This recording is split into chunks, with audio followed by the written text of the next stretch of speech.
Enhance household harmony. Story 1. The strength of acceptance.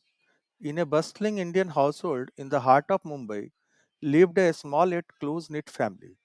Ramesh, the head of the family, worked as an accountant in a private firm, while his wife, Sunita, managed the household with utmost dedication. Their children, Aryan and Ananya, were bright and full of life, but they were often at odds with the way life treated them. One morning, as the aroma of fresh parathas filled the air, Aryan sat at the dining table with a gloomy expression. Sunita noticed and asked, "What happened, beta? Why do you look so upset?" Aryan sighed and said, "Mom, no matter how hard I try, I never get selected for the school football team. My friends make fun of me. It is just not fair." Sunita smiled knowingly and said, "Sometimes life does not go the way we plan, but that doesn't mean we stop trying. Let me tell you a story that my grandmother used to tell me, the story of the wise potter. In a small village, there was a potter named Raghav. He was exceptionally skilled, but he had a problem. His hands were weak due to an old injury, making it difficult for him to mold clay like other potters. He often felt dejected and cursed his fate.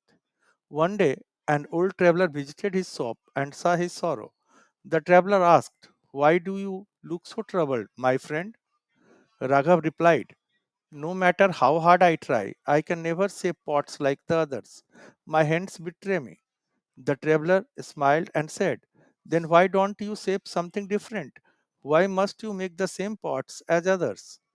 Raghav was taken aback by his suggestion, but decided to try something new.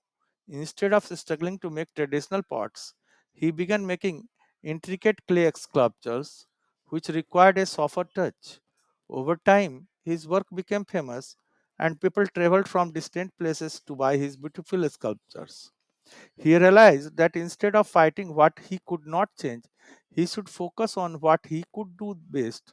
His success was not in doing things like others, but in accepting his uniqueness and making the most of it. A lesson for Aryan. Sunita concluded the story and looked at Aryan. "Do you see, beta?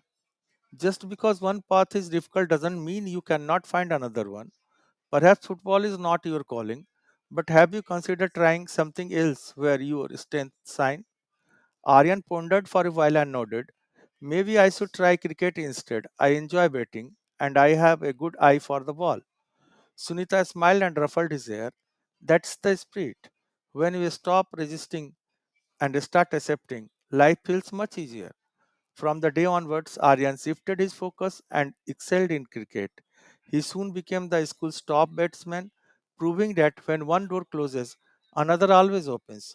Moral of the story: life does not promise constant happiness, but when we accept what we cannot change and focus on our strengths, we find new ways to succeed.